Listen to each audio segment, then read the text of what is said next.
Good morning guys. ये हमारी depreciation की आज तीसरी क्लास है, यानी पार्ट थर्ड। अगर आपने पार्ट वन और पार्ट टू नहीं देखा है तो मैं आपसे रिक्वेस्ट करता हूँ आप पहले वो जाके देखिए, फिर इसके बाद इस वीडियो पे। इससे पहले हमने एसएलएम मेथड से सिंपल क्वेश्चन किया था। आज हम उससे नेक्स्ट लेवल का एक क्वेश्चन करने जा रहे हैं। तो हमारे सामने एक क्वेश्चन है, alpha limited acquires a machinery for 4,50,000 4,50,000। Calculate the rate of depreciation. हमें कैलकुलेट क्या करना है? Rate of depreciation when the salvage value, salvage यानी कि scrap value of machinery is 15,000। जो स्क्रैप वैल्यू कितनी है? 50,000। And the estimated life is 10 year, और उसका एस्टिमेटेड लाइफ कितना है? 10 साल। You are also prepare the machinery account and depreciation account for 2 year. हमें मशीनरी अकाउंट भी बनाना है और डेप्रिसिएशन अकाउंट भी बनाना है 2 साल के लिए। तो क्वेश्चन बिल्कुल सिंपल है। आंसर स्टार्ट करते हैं हम लोग। आंसर क्वेश्चन में हमें क्या क्या चीजें गिवन है पहले वो लिख लो, जैसे कि original cost of machinery. Original cost कितनी है? Original cost 4,50,000। ठीक है। स्क्रैप वैल्यू, स्क्रैप वैल्यू कितनी दे रखी है? 50,000। और लाइफ यानी कि एस्टिमेटेड टाइम कितना है? 10 ईयर। क्वेश्चन में हमें क्या बोला था? Calculate the rate of depreciation. तो हमने अपनी फर्स्ट वीडियो में रेट ऑफ डेप्रिसिएशन निकालने का फॉर्मूला देखा था। रेट ऑफ डेप्रिसिएशन परसेंटेज में निकालते हैं हम, या अमाउंट भी निकाल लेते हैं। अमाउंट ऑफ डेप्रिसिएशन इनटू में 100 और टोटल कॉस्ट ऑफ असेट्स। तो हमें रेट ऑफ डेप्रिसिएशन निकालना है, तो अमाउंट ऑफ डेप्रिसिएशन इनटू में 100 अपॉन में ये करना पड़ेगा। तो एनुअल डेप्रिसिएशन निकालने का एक और तरीका है।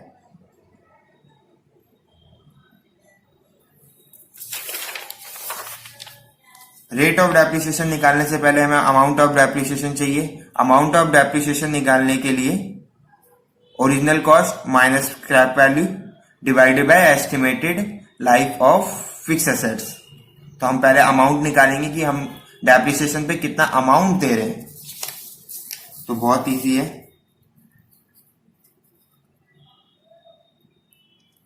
Annual depreciation equal to original cost minus में scrap value divide by life. 4,50,000 minus में 50,000 डिवाइड बाय 10। तो ये हमारा आ जाएगा 4 लाख डिवाइड बाय 10, ये आ गया हमारा 40,000। एनुअल डेप्रिसिएशन कितना आया हमारा? 40,000। अब हमें क्या निकालना था? क्वेश्चन में क्या बोला था? रेट ऑफ डेप्रिसिएशन निकालने के लिए रेट ऑफ डेप्रिसिएशन हमारा परसेंटेज में होता है हमेशा। तो इसका एक फॉर्मूला होता है amount of dep divide by original cost. Original cost into में 100। तो अमाउंट ऑफ डेप्रिसिएशन कितना आया? 4 लाख का आया था 40,000। तो अमाउंट ऑफ डेप्रिसिएशन लिख लिया हमने। ओरिजिनल कॉस्ट, ओरिजिनल कॉस्ट कितनी थी हमारे एसेट्स की? 4,50,000। तो हम यहाँ पर 4,50,000 लिखेंगे इनटू में 100। तो हमारा जो रेट ऑफ डेप्रिसिएशन है वो कितना आएगा? 8.89। वैसे हमने अगर क्वेश्चन में अमाउंट निकाल लिया है तो हमें फिर रेट निकालने की जरूरत नहीं पड़ेगी, बहुत इजी। अब हम वर्किंग नोट पे आते हैं। वर्किंग नोट,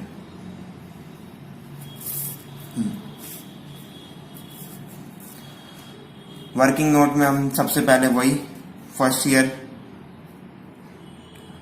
ईयर जो हमारा ओरिजिनल कॉस्ट था, ओरिजिनल कॉस्ट हमारा कितना था?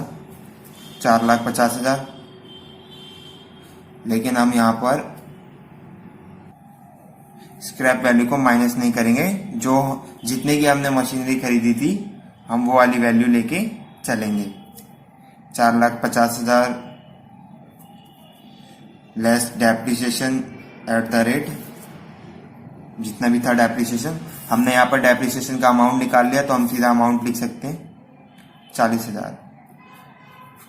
तो ये हमारा आ जाएगा 4,10,000। ये हमारा क्या हो जाएगा book value. Then second year,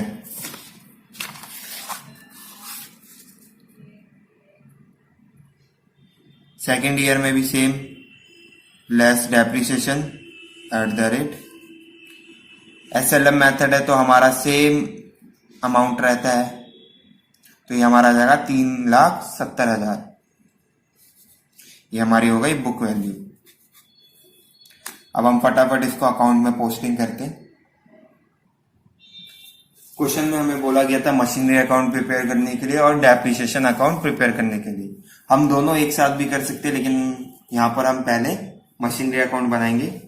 तो मशीनरी अकाउंट का जैसे फॉर्मेट होता है, जैसे हमने लास्ट टाइम किया था, ऊपर मशीनरी अकाउंट लिखा, debit side, credit side, date particular amount, date particular amount. ये क्वेश्चन मेरे द्वारा बनाया गया था, इसलिए इसमें डेट नहीं है, लेकिन जो आगे आप क्वेश्चन करोगे उसके अंदर डेट मेंशन होगी, तो आपको स्पेशली डेट डालनी पड़ेगी। तो मैं सीधा लिखता हूं मशीनरी। हमने मशीनरी परचेज की थी, एबीसी अल्फा लिमिटेड एक्वायर सा मशीनरी फॉर 4,50,000। तो अल्फा लिमिटेड में एक्वायर किया था, मतलब परचेज किया एक तरीके से मशीनरी। तो जो मशीनरी था, मशीनरी हमारा एसेट्स होता है, एसेट्स अगर बढ़ गया तो कौन सी साइड रिकॉर्ड होगा, डेबिट साइड। तो हम यहाँ पे डालेंगे first year to bank account. हमने असेट्स परचेज किया है और जितनी भी ट्रांजेक्शन हम कैश में नहीं करते, हम किस में करते हैं, बैंक में। कितने का परचेज किया था, 4,50,000। ठीक है। अब इस साल हमने और कुछ असेट्स तो परचेज किया नहीं, तो हम सीधा आगे बढ़ते हैं। फर्स्ट ईयर ही बाय डेप अकाउंट, यानी कि डेप्रिसिएशन अकाउंट। डेप्रिसिएशन कितना चार्ज हुआ, 40,000। सेम हम बैलेंसिंग करेंगे। बैलेंसिंग करने के बाद जो हमारा डिफरेंस आएगा वो हमारा किस में चला जाएगा, बैलेंस सीडी में, क्लोजिंग बैलेंस में। तो बाय बैलेंस सीडी, ये हमारा आ जाएगा 4,10,000। जो सीडी है फिर उसको नेक्स्ट ईयर हम उसको बीडी बनाएंगे, यानी कि second year to balance BD 4,10,000। Same second year भी डेप्रिसिएशन चार्ज होगा, तो by dep account, depreciation account 40,000। फिर कुछ नहीं है यहां पर भी, तो सेम वही आ जाएगा, बाय बैलेंस सीडी। ये आ जाएगा हमारा 3,70,000। इसको हम माइनस करके लिखेंगे 3,70,000। बैलेंसिंग कर दिया हमने। यहां पर हमारा मशीनरी अकाउंट है वो कंप्लीट हो गया। अब इसके बाद हम बनाएंगे डेप्रिसिएशन अकाउंट। डेप्रिसिएशन अकाउंट भी सेम फॉर्मेट होता है उसका भी। ऊपर हम बड़ा बड़ा लिखेंगे डेप्रिसिएशन अकाउंट है। किसका अकाउंट है, डेप्रिसिएशन का।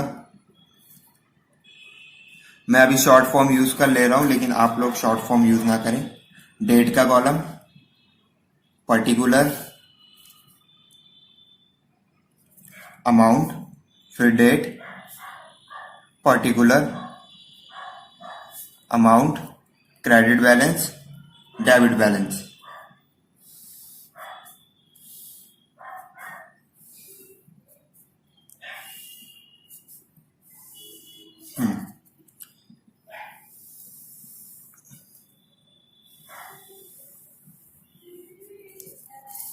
ये हमारा डेप्रिसिएशन का अकाउंट बन गया।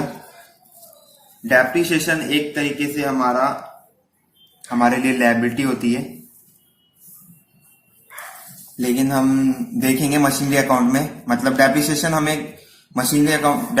हमारा मशीनरी अकाउंट में है, तो हम डेप्रिसिएशन अकाउंट में डेप्रिसिएशन को नोट करेंगे, लेकिन मशीनरी के नाम से, क्योंकि वो हमें कहां पर मिला है, मशीनरी अकाउंट में। तो यहां पर हमारा डेप्रिसिएशन किस नाम से किस साइड है, क्रेडिट साइड। तो हम इसको किस साइड नोट करेंगे, डेबिट साइड। जो ईयर है ईयर डाल देंगे, कौन से ईयर था, first year to machinery account. Machinery account इसलिए डाला कि ये हम कहां से ला रहे हैं, मशीनरी से, इसलिए मशीनरी अकाउंट। अमाउंट कितना था, 40,000। और इसको क्रेडिट साइड में करेंगे हम मशीनरी अकाउंट डेप्रिसिएशन अकाउंट में bye profit and loss account. ये हमारा किस में जाता है, प्रॉफिट एंड लॉस अकाउंट में। सेम अमाउंट आ जाएगा और यहीं पर ये क्लोज हो जाएगा।